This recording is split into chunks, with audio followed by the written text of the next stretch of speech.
Alors d'abord, la préparation, c'est parce que rien n'est improvisation. Quand on improvise, c'est la porte ouverte à tous les dangers. La compréhension de l'adversaire, c'est de dire, si j'étais à sa place, comment est-ce que je ferais? Eh bien, tu commences à avancer dans les modes qui sont les modes opératoires qui te sont propres. Quand les Twin Towers se sont effondrés, tout le monde a dit, mais comment ils n'ont pas compris? Il y en a qui se formaient à gauche et à droite, à piloter des avions, etc. Il y avait des signaux faibles. Mais ils n'avaient pas la sensibilité de capteur pour que ça allume des petites lampes et dire attention à ces signaux faibles. La guerre du temps, c'est pas forcément de dire on fait tout plus vite. La guerre du temps, ça peut être aussi je veux que ça traîne parce que j'ai besoin de un quart d'heure, j'ai besoin de 20 minutes, donc c'est moi qui imprime le déroulé. L'instructeur au début nous avait dit il ne faut jamais confondre vitesse et précipitation. Donc quand tu fais des trucs en vitesse, c'est là où tu dois prendre ton temps pour le faire, et plus tu seras habitué à le faire et plus tu iras vite. Que ce soit l'entreprise ou que ce soit une unité, je veux dire, on a fait la mission mais demain il y en a une autre.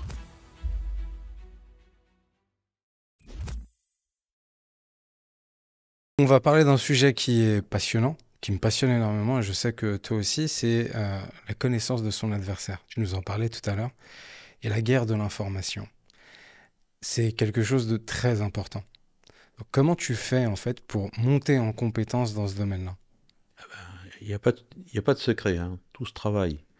Donc si on prend, par exemple, pour le GIGN, de travailler sur la connaissance de son adversaire, on va prendre un adversaire, le terrorisme, eh ben, il y a des gens qui font des veilles, qui regardent comment ça se passe. Moi, à l'époque où je commandais, on s'était intéressé à ce qui s'était passé forcément au début des années 2000 à Moscou, au théâtre de la Dubrovka, une prise d'otage de masse. On a vu la situation évoluer.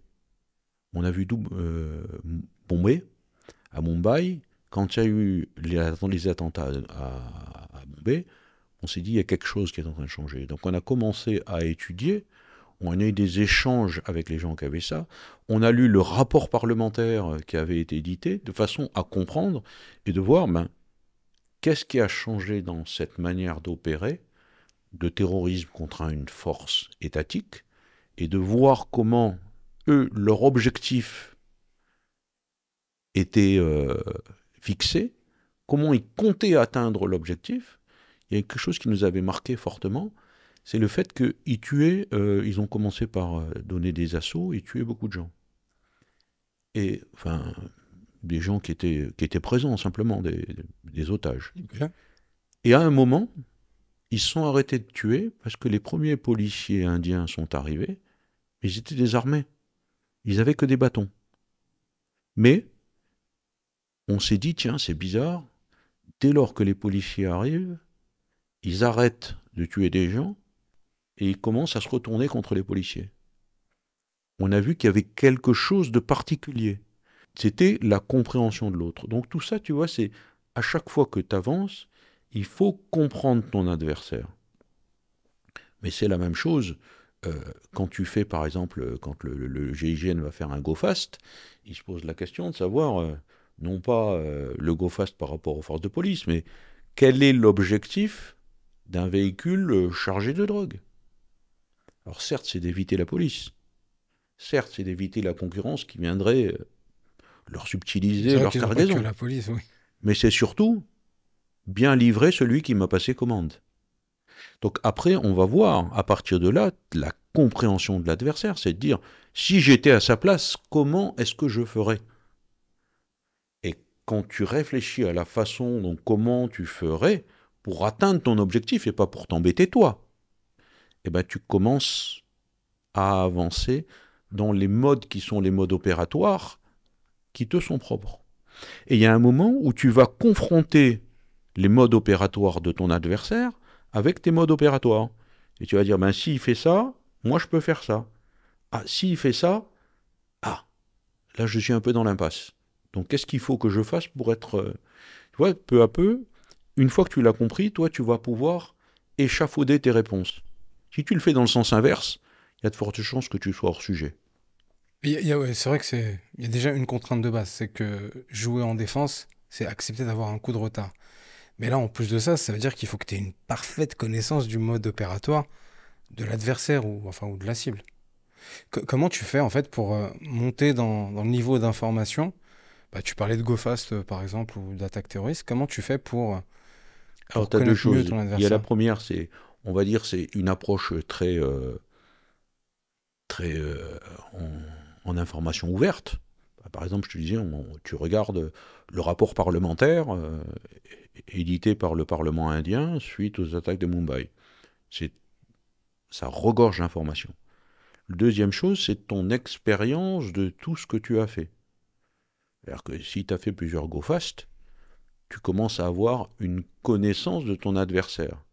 Il ne faut pas que cette connaissance, on parlera sans doute plus tard de ce qui est le rétex, mais cette connaissance, elle doit t'enrichir.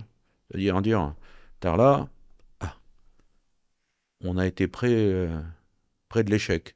Pourquoi? Parce que, ah, pétard, il savait ça, machin. Tu fais un go fast et tu découvres tout d'un coup que les gens roulent avec des run flat, des pneus increvables. Bah, ça te change tout. Tu dis, bah, tiens, Pourquoi ça te change tout? bah, tu diras, si je veux crever les pneus, ça Ça va va être pas marcher, ouais. compliqué. Bon. Donc tu vois, c'est peu à peu, il faut que tu tires tes propres enseignements de tes actions. Et tout ça doit être transformé. Et cette transformation, tu dois l'intégrer de façon à ce que ça change tes modes opératoires tactiques et ta formation. Si tu tires des enseignements mais qu'il n'y a aucune conséquence en tactique et aucune conséquence en formation, ben, considère que tu n'as pas tiré d'enseignement. Oui, et tu peux pas transmettre. En fait, c'est que, ok, je comprends bien ce que tu dis. Chaque nouvelle information doit en fait amener la compétence de l'ensemble de la chaîne dans Tout cet à fait. objectif-là. C'est super intéressant. Parce que si on le transpose au monde de l'entreprise, c'est-à-dire qu'en fait, quelque chose qui aurait bien marché ou pas bien marché chez un client, en fait, tu le réintègres au niveau de la R&D, au niveau de ton processus, mais vraiment l'ensemble de la chaîne. Euh, Plusieurs fois, tu m'avais parlé de l'addition de signaux faibles pour notamment avoir les choses. Est-ce que tu pourrais nous en dire un petit peu plus là-dessus? Alors, les signaux faibles, ce sont des signaux que tu n'as pas perçus et tu te rends compte après que tu ne les as pas perçus. Si tu n'apprends pas à détecter tes signaux faibles, tu ne les vois pas. Historiquement et en dehors de notre cas concret, les signaux faibles les plus simples, c'est de dire, quand les Twin Towers se sont effondrés, tout le monde a dit, mais comment ils n'ont pas compris? Il y en a qui se formaient à gauche et à droite, à piloter des avions, etc. Il y avait des signaux faibles. Mais ils n'avaient pas la sensibilité de capteur pour que ça allume des petites lampes et dire attention à ces signaux faibles. Donc tes signaux faibles, généralement, soit tu te prépares à écouter les signaux faibles, mais il te faut une sensibilité certaine, soit dans tes rétex, tu intègres ce que tu considères comme des signaux faibles, qui sont des signaux euh, très en amont ou en amont, et qui ne sont pas suffisants pour que la sirène se déclenche et dise alerte, alerte, alerte. C'est ça les signaux faibles. Et donc, C'est d'ailleurs une question que je voulais te poser. Comment tu fais la différence entre du bruit et des signaux faibles? bah, le signal faible est un bruit d'abord. Et ton danger, c'est que tu le considères comme un bruit. Donc c'est justement là que tu dois être dans la compréhension de ces bruits et de savoir parmi ces bruits lesquels sont des signaux faibles. On y a travaillé beaucoup avec Ouda, de savoir comment Hmm. interpréter les signaux faibles. Il n'y a rien de pire que de dire ensuite, mais je le savais. Ouais, je le savais. Ouais. C'est, c'est horrible de dire, je le savais. Mais comment tu fais pour te repérer? Parce que c'est quelque chose qu'on vit au quotidien. On le voit chez plein de gens. On a de la data qui est de plus en plus disponible. Et on l'a aussi en tant que particulier. Et à un moment, tu te retrouves noyé. Tu sais, c'est comme le biais psychologique au restaurant. Tu me proposes 2 pages avec 10 plats, je vais être capable de choisir. 30 pages avec 300 plats. Et je vais regarder le serveur, je vais dire, OK, c'est quoi le best-seller? Et je vais choisir ce qu'il va me recommander. Comment tu fais pour te repérer là-dedans? Ah, je pense que là c'est la qualité de l'analyste. C'est la qualité de l'analyse, malheureusement, parce que Bon, la pollution, cette pollution de la masse qui fait que tu n'arrives pas à identifier ce qui est important dans la masse, faut que tu aies des aides. Alors aujourd'hui, on voit apparaître par exemple l'intelligence artificielle qui peut, avec énormément de data, faire en quelques millisecondes ce qu'un cerveau humain ferait dans des temps beaucoup plus longs, des heures, des jours.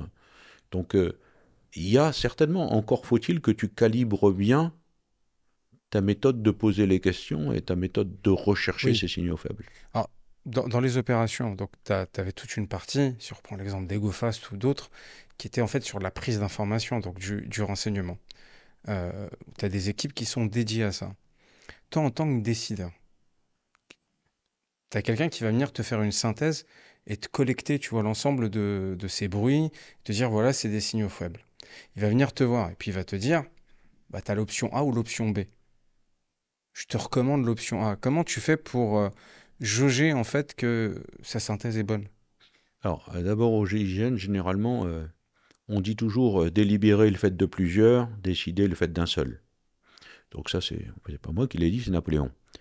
Mais pour dire que délibérer, parler, il faut échanger à plusieurs. Essayer de voir si finalement tout le monde a le même point de vue. Donc on va échanger en disant, ben voilà, on a les options A, les options B, les options C, etc. Et tu te rends compte que quand tu délibères à plusieurs, tout le monde va trouver que la solution B, c'est la meilleure.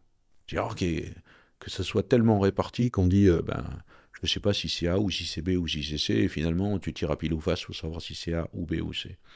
Donc je pense que la délibération, la discussion entre personnes compétentes et se faisant confiance, on revient à nouveau à la confiance. Il y a la confiance dans la méthodologie qu'on t'a appris et la confiance dans les gens avec lesquels tu délibères, font que tu vas dire, ben, on pense tous que la meilleure solution, c'est la solution B. Et Comment après, tu il faut la fais, décider. mais comment tu fais dans des domaines où je transpose ça au monde de l'entreprise, ok? T'as le directeur technique qui vient te voir et qui te dit, ouais, il faut telle technologie de code, tu connais strictement rien. Et qui lui, au final, te fait une synthèse et te dit, voilà, bah, je pense que c'est ça au final. Il t'a orienté, il a un peu décidé à ta place. Alors, il n'a pas décidé à ta place, mais ça s'appelle la confiance.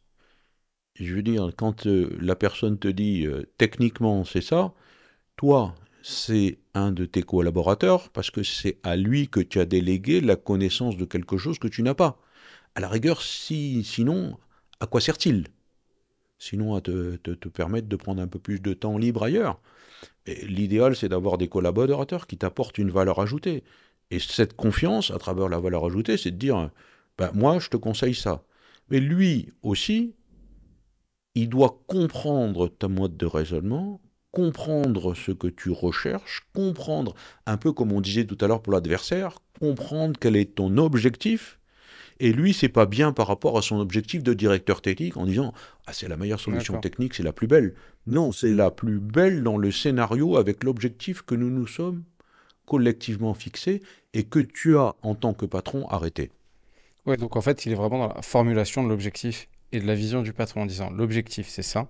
Voilà. Voilà ce dont j'ai besoin. Et après, en fait, que chaque département, chaque équipe, en fait, l'applique vraiment à son domaine. On l'a souvent discuté au sein du comité de direction chez Ouda, c'est-à-dire de dire si je décide ça, est-ce que ça correspond à notre stratégie globale?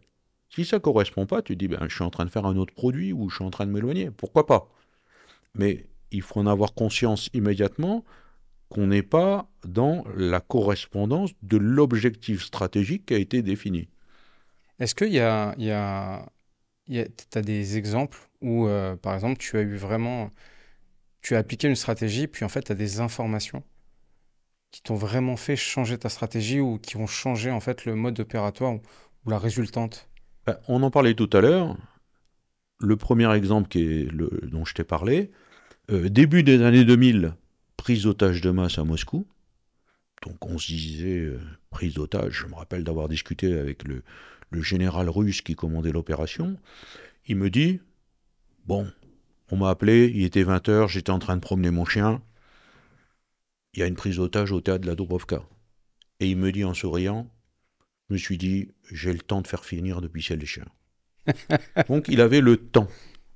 Quand arrivent les événements de Bombay, puis ceux qui se passent au Kenya, puis ce qui s'est passé en France, c'est là que tu vois qu'en fait, on va être dans une guerre du temps où l'arrivée des forces de l'ordre va faire que de la tuerie de masse, on va passer à un affrontement avec les forces de l'ordre.